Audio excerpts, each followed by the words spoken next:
There are nights when the sky transforms into a relentless adversary, and you discover that all those years of training and experience boil down to a few crucial minutes where every decision could mean the difference between 165 people making it home or becoming another aviation statistic.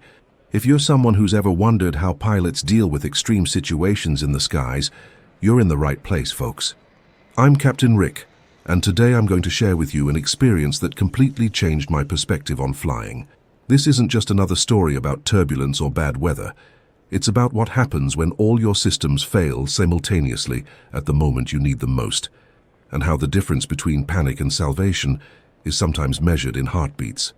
Because at the end of the day, when you're at 35,000 feet, in the middle of a storm that meteorologists didn't predict, with instruments flashing red alerts all around you, you discover there's a world of difference between knowing how to fly a plane and truly mastering the skies. And that difference, my friends, can cost lives. It was a Tuesday in March, one of those seemingly quiet nights that start out routine. I remember the details of that night perfectly, because some moments get etched in memory with almost photographic clarity. The airport was busy, but within normal limits for a Tuesday. The runway lights reflected on asphalt still wet from a light rain that had stopped just over an hour ago. My co-pilot, Mike, had been with me for almost 2 years. A competent professional I'd learned to trust completely.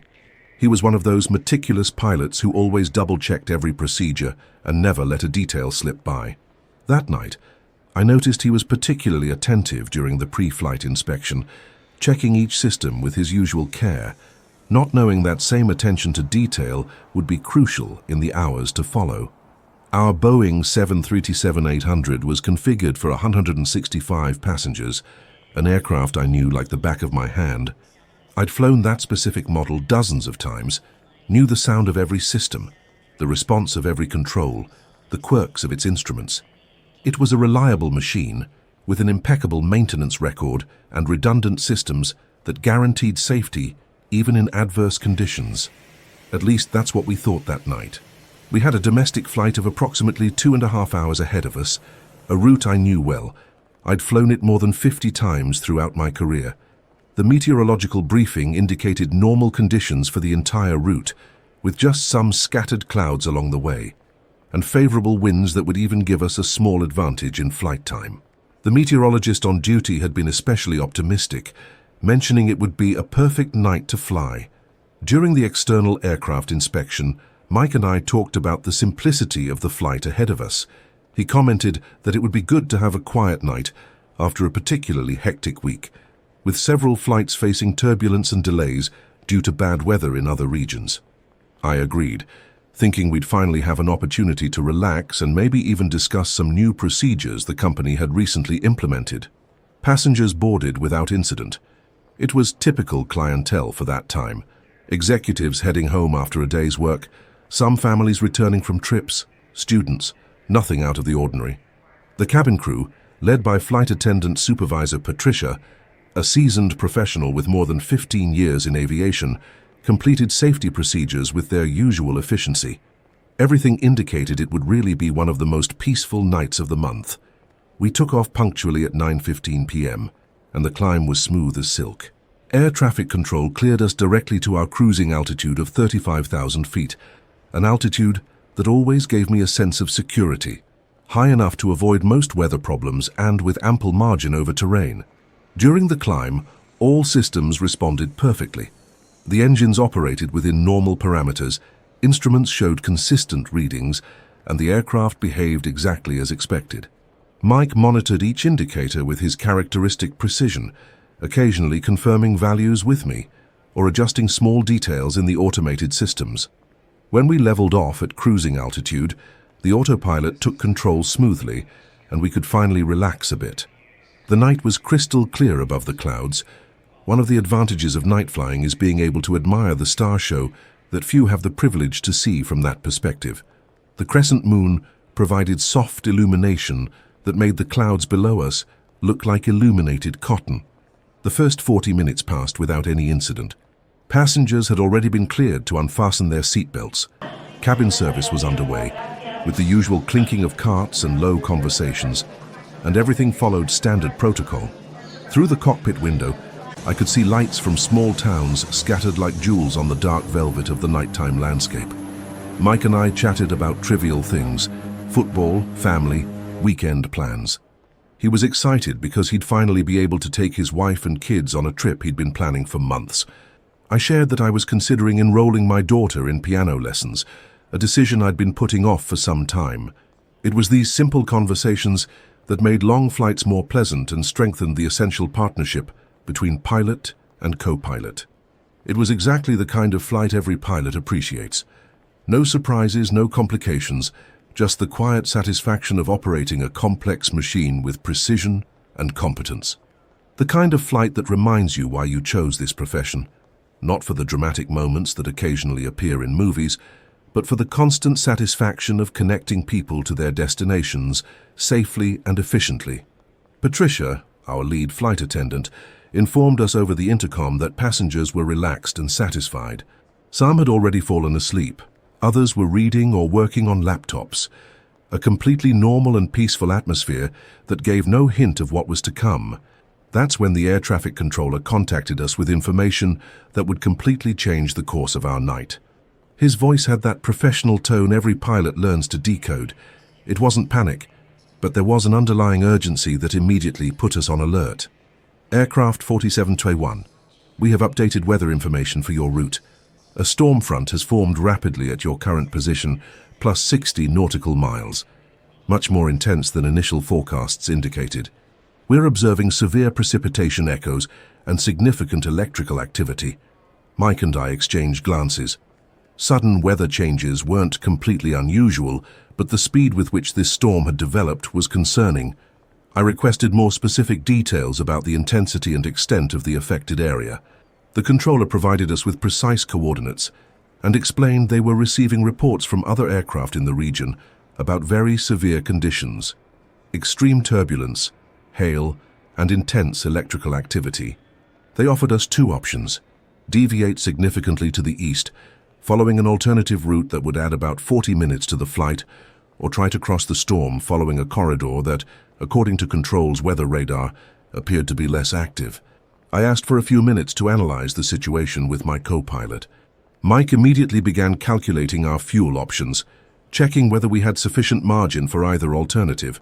We consulted our weather charts and onboard radar, trying to correlate the information we had with what Control was reporting. From a technical standpoint, we had more than enough fuel for either route. Our aircraft was in perfect condition, all systems functioning nominally, and both of us were well rested and alert. The eastward deviation would mean not only considerable delay, but also possible connection problems for several passengers, plus putting our aircraft outside the planned landing window at the destination. The corridor Control had identified seemed viable, according to our onboard weather radar. The area showed moderate activity, certainly wouldn't be comfortable, but it was well within the parameters our aircraft was designed to handle. Mike and I had sufficient experience navigating through storms, having faced similar conditions several times throughout our careers. "What do you think?" I asked Mike, though I already knew what his response would be. He was the type of professional who preferred to face challenges head-on when he had the necessary tools and knowledge, rather than avoiding them unnecessarily. "Technically, we have all the resources," he replied, reviewing our systems once more. "Aircraft in perfect condition, abundant fuel, radar working perfectly, and the corridor seems navigable. If we start encountering conditions worse than expected, we can always request an exit vector." It was a solid analysis. We decided to follow the more direct route, crossing the storm area through the identified corridor. I informed the controller of our decision, who gave us the exact coordinates of the recommended vector and transferred us to an emergency frequency we'd maintain as backup.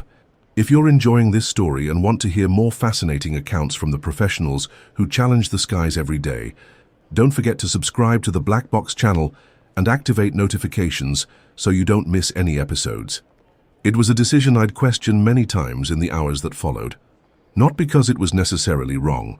Technically, we had all the resources and experience necessary to handle adverse weather conditions, but because what we found in there wasn't an ordinary storm. It was something that challenged all the parameters we knew. Before proceeding toward the storm area, we followed all standard preparation procedures. Mike activated the seatbelt sign, and I made an announcement to passengers, explaining that we'd encounter some turbulence and everyone should remain seated with belts fastened. Patricia and her team immediately began collecting all loose items in the cabin and verifying that passengers were following safety instructions. We reduced our speed to turbulence penetration speed, adjusted engine power for adverse conditions, and configured all aircraft systems for storm mode.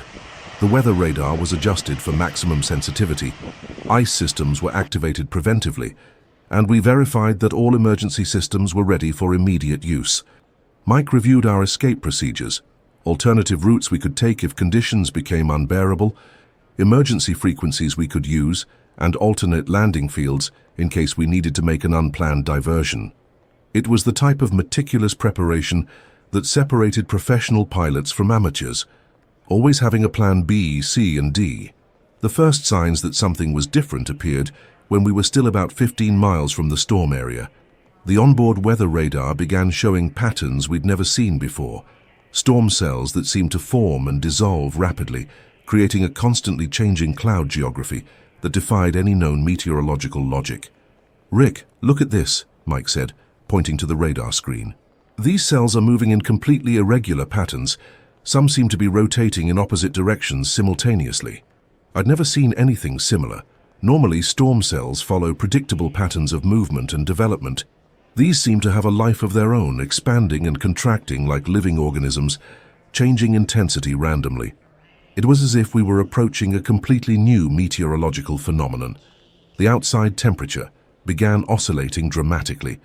In a matter of minutes, it went from 45 degrees C to 52 degrees C, then rose to 38 degrees C, variations that would normally take hours to occur. The aircraft's environmental control systems began working more intensely to maintain stable cabin temperature.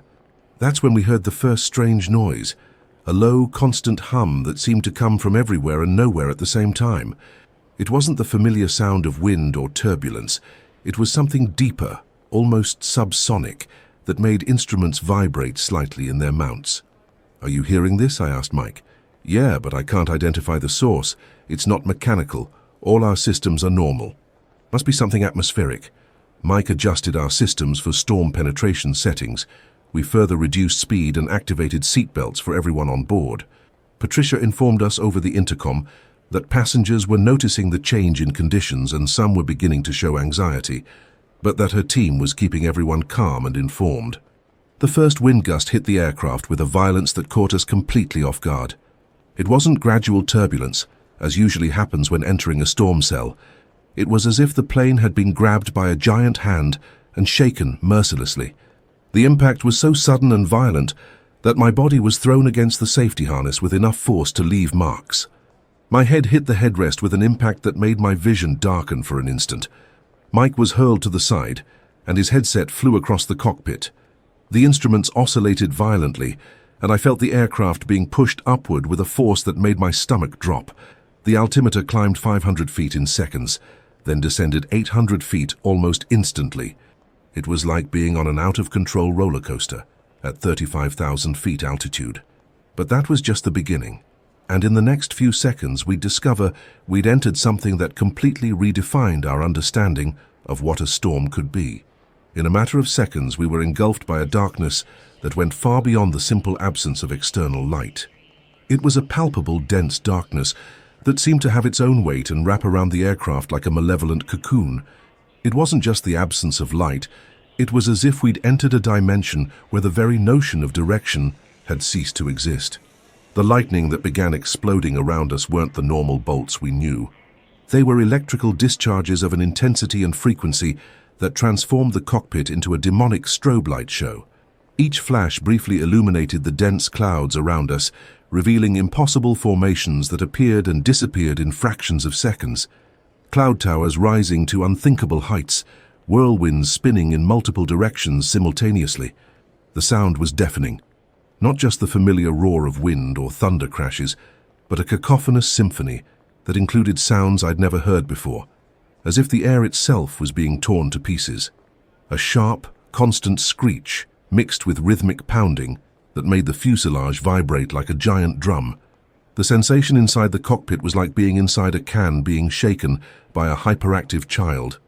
Every instrument, every bolt, every surface of the aircraft vibrated at different frequencies, creating a dissonance that made teeth ache and ears ring. It was at that moment that our first critical system failed, and that's when I understood we weren't just facing bad weather. We were facing something fundamentally different. The autopilot disconnected abruptly, with a sharp alarm that cut through the sonic chaos. But it wasn't a smooth disconnection like normally happens. It was as if the system had simply given up trying to understand what was happening. The yoke jumped in my hands with a violence that almost made me lose it, forcing me to assume manual control of the aircraft, in conditions that challenged any training I'd ever received. This alone wouldn't be a serious problem. All pilots are extensively trained to fly manually in any condition. But when I looked at the navigation instruments, I realized something much more serious and disturbing was happening. The primary GPS system had gone completely insane. Our indicated position jumped erratically between coordinates that differed by hundreds of miles, as if we were teleporting around the planet at second intervals. First, it showed we were over the Pacific Ocean, then over a mountain range, then at coordinates that didn't even exist on maps. Mike immediately activated the secondary navigation system, his hands working with the speed and precision of years of training. But the result was even more disturbing. It showed a completely different position from the primary system, and that position also changed constantly, as if both systems were competing to see which could provide more absurd information. "Rick, this doesn't make sense," Mike said, his voice tense but still controlled, the kind of professional control that only comes with years of experience in critical situations. "Both systems are showing positions that differ by more than 50 miles now, and look at the weather radar." I looked at the radar screen and felt a chill down my spine that had nothing to do with the external temperature. The image was completely distorted, showing unreal precipitation patterns that changed constantly. Storms that appeared and disappeared, spiral formations rotating in impossible directions, echoes that pulsed like heartbeats of some living, malevolent entity. It was as if the instruments themselves had gone insane, or as if we'd entered a region of space where the laws of physics operated differently. The screen showed information that simply couldn't be real: storm cells moving at supersonic speeds, precipitation patterns forming perfect geometric shapes, echoes that seemed to respond to our movements as if they were conscious. I tried to establish contact with air traffic control, but discovered our communications were also dramatically compromised. The radio didn't just produce static noise. It was a cacophony of sounds that included conversation fragments that seemed to come from parallel dimensions, distorted music, voices speaking in languages I couldn't identify, and occasionally what seemed to be our own conversation from minutes earlier echoing back to us. It was as if we'd entered a communications dead zone, but a living dead zone, that not only blocked our transmissions, but distorted them and sent them back as echoes from an alternate reality. The situation was deteriorating rapidly, and I could feel the weight of responsibility for 165 lives pressing on my shoulders like a lead blanket. Besides the completely compromised navigation and communication systems, turbulence was intensifying in a way that challenged anything I'd experienced in more than 15 years of commercial aviation. The aircraft was being thrown in all directions, with a violence that made the overhead luggage compartments open and close constantly, despite safety latches. The sound of objects being hurled around the passenger cabin reached us through the insulated cockpit walls. Suitcases, bags, cups, everything that wasn't firmly secured had become projectiles. I could hear the flight attendants trying to calm passengers, their voices firm but clearly tense through the intercom that worked intermittently. Patricia informed us, in one of the few clear transmissions we managed to receive from her, that several passengers were vomiting due to the extreme movement. Some were panicking, and she'd instructed everyone to assume the brace position. "Captain," her voice came through the intercom, cut by static, "we have a situation. Passenger in seat 14A, possible heart attack, can't find, doctor on board." The transmission died in static, but the message was clear enough. Now we had not only a weather and systems emergency, but also a possible medical emergency on board. Mike tried to re-establish communication with the cabin, but the internal system was also being affected by electrical interference. What made everything even more terrifying was the complete unpredictability of the aircraft's movements. In normal turbulence, even severe, there's a certain logic in movement patterns. You can anticipate to some extent how the aircraft will react, but this was completely chaotic. 1 second we were being pushed upward with several G-forces, the next we were in free fall, then being thrown laterally with enough force to make seatbelts cut into skin. Mike was working frantically, trying to re-establish some reliable navigation system. His hands flew over the controls, alternating between different equipment modes, restarting systems, consulting analog navigation charts we rarely needed to use. Sweat ran down his face, despite the cold cabin temperature, and I could see intense concentration in his eyes. "Captain," he finally said, his voice loaded with a tension I'd never heard from him, "we're flying completely blind. Literally blind. None of the electronic navigation systems are providing reliable information. The weather radar shows data that can't be real, and we've completely lost contact with the ground." It was at that moment I made one of the most difficult decisions of my career, a decision that went against everything I'd learned about modern aviation. With all electronic systems compromised, I went back to basics, to navigation techniques I'd learned in the early years of flying, long before the era of GPS and automated systems. "Mike, we're shutting everything down," I said, my voice firmer than I actually felt. "All electronic navigation systems. We're going to fly like our predecessors flew." It was like going back in time, to an era when flying depended much more on intuition and experience than technology. I methodically shut down all electronic navigation equipment that was providing contradictory information and concentrated only on basic flight instruments: altimeter, airspeed indicator, magnetic compass, and artificial horizon. These were instruments that worked on simple physical principles: atmospheric pressure, centrifugal force, terrestrial magnetism, things that couldn't be easily corrupted by electronic interference. Mike immediately understood what I was doing and began monitoring our fuel and the aircraft's vital systems, while I concentrated exclusively on keeping the aircraft level and in controlled flight. It was a strange yet familiar sensation, as if I'd returned to the first days of training, when each instrument had to be read individually, when each control movement had to be felt through hands and body. The difference was that now I was doing this in conditions no instructor had ever simulated. You folks who follow the channel know how these extreme situations test every fiber of a pilot's training. If you haven't subscribed yet, this is the perfect moment. We have dozens of stories like this that show the real reality of aviation. The storm continued punishing us with a fury that seemed to have its own consciousness, as if it were a living entity determined to destroy us. Wind gusts coming from all directions made the aircraft oscillate in ways that defied aerodynamic laws. One moment we were facing headwinds of over 200 knots. The next, a lateral gust pushed us like we were a dry leaf. The rain hammering against the windshields wasn't ordinary rain. They were drops the size of coins that hit the glass, with enough force to make the entire front structure vibrate. Mixed with the water came hail. Not the small ice pieces we occasionally encountered, but true ice projectiles, some the size of golf balls, that struck the fuselage, producing sounds like cannon shots. The noise was deafening and constant, a primordial roar that made cockpit walls vibrate and our bones ache. Above that roar, lightning exploded with such high frequency there were practically no intervals between them. The cockpit was in constant strobe exposure that made our eyes water and our heads throb. But something even more disturbing was happening. Occasionally, between the lightning flashes and the visual chaos of the storm, I had the impression of seeing other aircraft in the vicinity. They weren't mirages or optical illusions. They were solid, defined shadows that appeared for instants in light flashes and then disappeared into absolute darkness. The first time I saw it, I thought it was my stressed imagination creating shapes where there was nothing. But when Mike grabbed my arm and pointed out the side window, I knew he was seeing it too.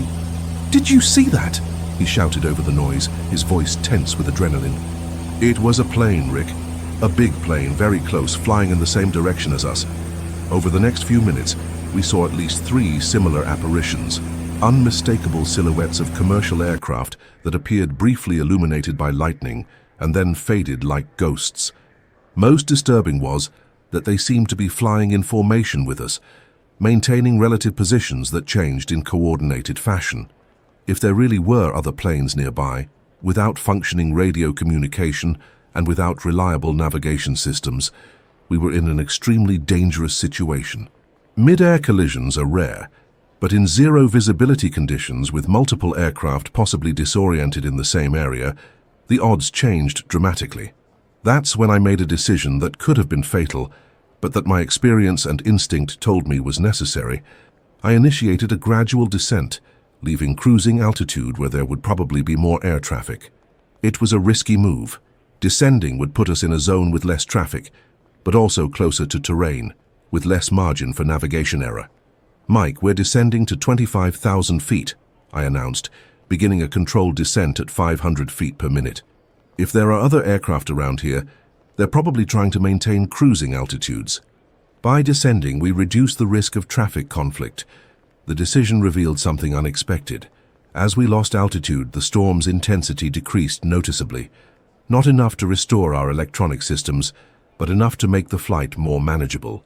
Turbulence was still severe, but no longer the uncontrollable violence we faced at 35,000 feet. It was as if the storm's most intense core was concentrated in a specific atmospheric layer.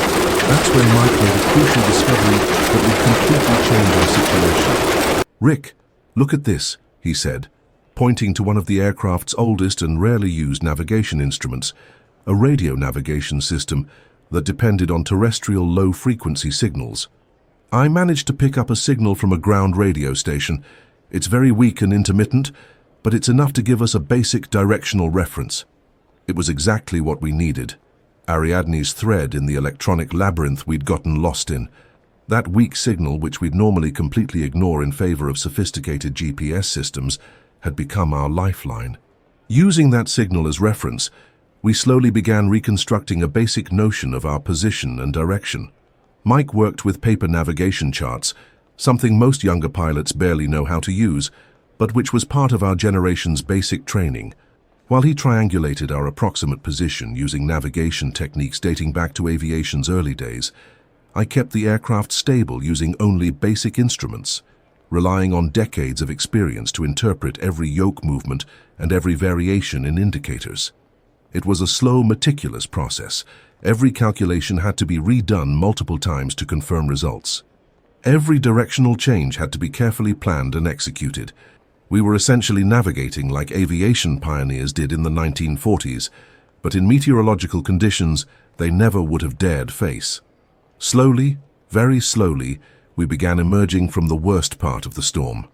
It was a gradual process, but each passing minute brought small improvements in conditions. Lightning became less frequent and less intense, going from constant strobe exposure to occasional flashes that actually helped us see the surrounding environment. The turbulence, which had been violently chaotic, began assuming more recognizable patterns. It was still severe, but now followed meteorological logic I could anticipate and prepare for. The sensation of being shaken by a supernatural force was gradually replaced by familiar, though intense, turbulence from a normal storm. The absolute darkness that had engulfed us began giving way to different shades of gray in the clouds around us. It wasn't sunlight. We were still wrapped in heavy clouds, but it was a change in darkness density that allowed distinguishing shapes and textures. It was like slowly emerging from ocean depths toward the surface. The sound also gradually changed. The primordial roar that made our bones vibrate was diminishing, being replaced by the familiar noise of wind and rain. It was still loud, but it was a sound I knew, a sound I could deal with. That's when our systems began coming back to life one by one, as if awakening from an electronic nightmare. First were communications. We picked up fragments of air traffic control conversations, distorted and choppy voices, but recognizably human. They were no longer the strange echoes and fragments of parallel realities we'd heard before. They were real controllers, talking to real aircraft, coordinating traffic and providing weather information. Mike worked quickly to re-establish complete communication. When we finally got a clear connection, the controller's voice came loaded with relief and concern. "Aircraft 4721, this is Control. Are you okay? We lost you on radar more than 25 minutes ago. We have search and rescue teams on alert status." 25 minutes. For us, it had seemed like an eternity, But in objective terms, we'd spent only 25 minutes inside that meteorological hell. It's incredible how time perception distorts when you're fighting for survival. "Control aircraft 4721, I replied, my voice hoarser than I expected. So we had multiple system failures during severe storm cell transit. All primary systems are returning to normal now, requesting direct vector for landing at destination. After communications gradually, the primary GPS began showing consistent readings again. Coordinates stopped jumping randomly and stabilized at a position that made geographical sense. The secondary system confirmed the same position. The weather radar returned to showing recognizable precipitation patterns. It was as if we were emerging from a paranormal zone where physics laws had been temporarily suspended and returning to the real world where instruments provided logical information and systems functioned according to their designs. Our actual position was only a few miles from what I'd estimated using basic navigation and that weak radio signal, a gratifying confirmation that sometimes experience and intuition are more reliable than the most advanced technology. Mike checked all systems methodically, confirming everything had returned to normal. Engines functioning perfectly, hydraulic systems normal, cabin pressurization stable, sufficient fuel for landing with comfortable margin. It was as if the aircraft had gone through a traumatic experience but emerged physically intact. Contact with our cabin crew brought mixed news. Patricia reported that the passenger who'd had medical problems was stabilized. It hadn't been a heart attack, but a severe panic attack that was controlled with help from a nurse who was on board. Several passengers had gotten sick due to extreme movement, but there were no serious injuries. "Captain," Patricia said, "passengers are asking what happened. Some are saying they saw strange things through the windows during turbulence." I knew what she was talking about. The other aircraft Mike and I had seen. I decided it was better to keep that information restricted to the cockpit, at least until we better understood what had happened. "Tell them we crossed a particularly severe storm cell," I replied. "That all systems functioned as designed and we're approaching the destination without problems." The rest of the flight passed in almost surreal tranquility. After the extreme intensity we'd experienced, normal flight seemed almost impossible. The aircraft responded to controls predictably. Instruments provided consistent information. The radio worked perfectly. It was aviation as it should be. But Mike and I were changed. We flew in professional silence, checking and rechecking each system, validating every instrument, as if we didn't completely trust that the nightmare was over. Occasionally we exchanged glances that communicated more than words could express. The landing approach was technically perfect. Runway lights appeared exactly where they should appear. The ILS provided precise guidance. Winds were within normal limits. Everything worked as it should work, as it had worked thousands of times before, as it would work thousands of times in the future. The touchdown was smooth, brakes responded normally, engine reversal systems operated perfectly. It was a textbook landing, but emotionally it was one of the most intense landings of my career. When we taxied to the parking position and I finally shut down the engines, I felt my hands shake slightly for the first time in the entire experience. During the crisis, I'd maintained total control, but now, with safety guaranteed, my body finally allowed the accumulated tension to manifest. Mike and I looked at each other in silence for some seconds that seemed like an eternity, both processing what we'd just experienced. There were no adequate words to describe what we felt. Relief, certainly, but also a strange sense of unreality, as if we'd just awakened from a particularly vivid dream. Passengers applauded when I announced we'd landed, but they never really knew how close we'd come to a truly critical situation. For them, it was a flight with intense turbulence, uncomfortable, but not unusual. For us, it was a brutal reminder that aviation, no matter how statistically safe, still reserves moments when only knowledge, experience, and a good dose of luck make the difference between life and death. In the following days, we initiated an intensive process of investigating and analyzing what had happened.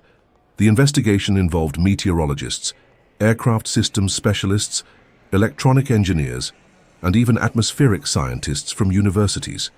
The goal was to understand not only what had happened, but why our systems had failed so dramatically and simultaneously. The subsequent investigation revealed we'd crossed an extremely rare type of storm with electromagnetic characteristics that are rarely documented. It was a phenomenon known to scientists, but so unusual that no specific procedures existed to deal with it in commercial pilot training manuals. The storm had generated electromagnetic fields of sufficient intensity to significantly interfere with aircraft electronic systems, especially systems dependent on satellite signals or radio communications. The phenomenon was similar to what happens during intense solar storms, but occurring in Earth's atmosphere in localized fashion. Specialists explained that the other aircraft Mike and I had seen were probably optical illusions caused by lightning interacting with dense clouds and suspended water droplets. Under certain lighting and atmospheric density conditions, these formations could create silhouettes that looked surprisingly like aircraft. It was a known phenomenon, but rarely documented in such extreme conditions. It wasn't something foreseen in standard training manuals, nor something for which specific established procedures existed. It was one of those situations where generic preparation, improvisation ability, and the skill to return to aviation's basic fundamentals become crucial for survival.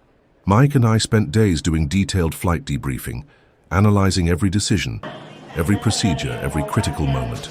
We reviewed every action we took, every system we tried to use, every communication we made or tried to make. We identified things we could have done differently, systems we could have tested alternatively, procedures we could have followed another way.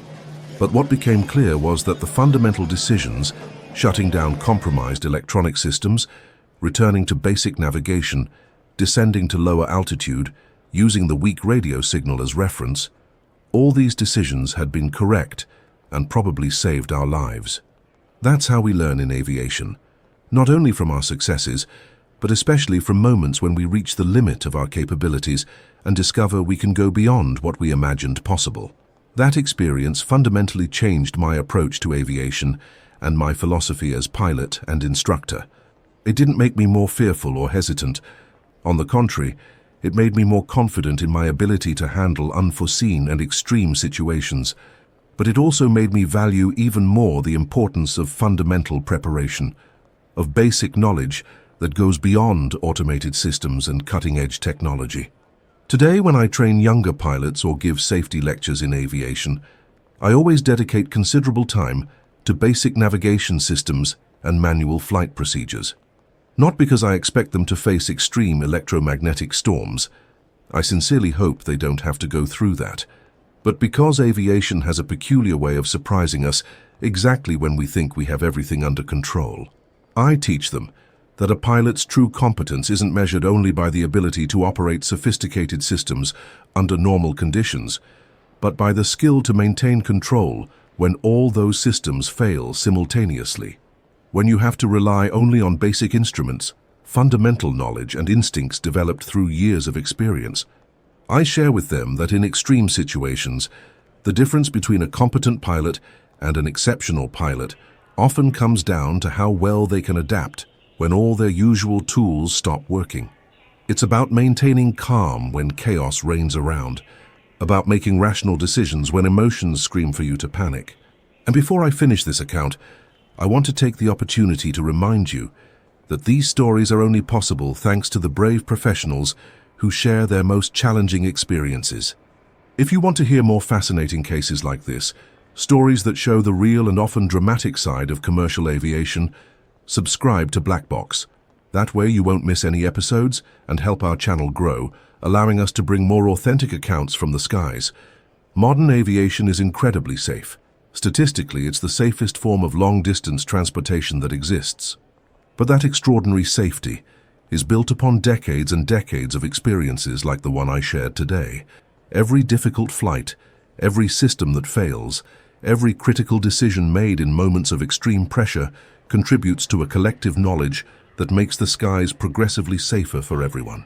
Every incident report, every system failure analysis, every procedure developed from real situations lived by pilots like Mike and me, all of this accumulates in a knowledge base that benefits every passenger who boards a commercial aircraft. Those 25 minutes flying practically blind through an electromagnetic storm taught me lessons that no simulation or formal training could teach. They taught me that a pilot's true competence isn't revealed only in smooth and routine flights, but in moments when everything that can go wrong goes wrong simultaneously. They taught me there's a fundamental difference between knowing procedures and really understanding the principles behind those procedures. That there's an abysmal difference between being able to operate systems when they work perfectly and being able to fly when those same systems become unreliable or completely unusable. Most importantly, they taught me that the most valuable preparation a pilot can have isn't necessarily knowledge of the most modern systems, but absolute mastery of fundamental flight principles. Because when all technology fails, when all electronic systems become adversaries instead of allies, what remains is you, the basic instruments, a knowledge that's engraved so deeply in your mind, it becomes instinct. Because at the end of the day, when you're alone in a dark cockpit with 165 lives in your hands, surrounded by a storm that defies comprehension, and all your sophisticated instruments are lying to you, what really matters isn't how many automated systems you know how to operate. What matters is the fundamental knowledge that's engraved in your mind through years of study and practice, and the calm that's engraved in your heart through years of experience and mental preparation. It's about discovering you can go beyond what you thought was possible, that you can keep 165 people alive using only basic knowledge, simple instruments, and an unshakable determination to never give up, no matter how impossible the situation seems. This story is based on real events. All names have been changed to protect the privacy of those involved. Special thanks to aviation professionals who share their experiences to make the skies safer. And you, have you ever imagined how you'd react if you were responsible for hundreds of lives in a situation where all your instruments stopped working at the same time? Have you thought about what you'd do if you had to navigate through a storm using only a magnetic compass and your experience? Sometimes the difference between being a good pilot and an exceptional pilot appears exactly in those moments when there's no instruction manual to consult, just you, your experience, and the ability to transform years of training into accurate decisions in critical seconds. These are the situations that define not only pilots, but any professional who deals with responsibility over human lives. Moments when we discover we're capable of much more than we imagined, as long as we've done adequate preparation and keep our minds cool when the situation heats up. If you enjoyed this story and want to continue exploring the challenges and triumphs of professionals who work in the skies, subscribe to Black Box so you don't miss the next account from the skies.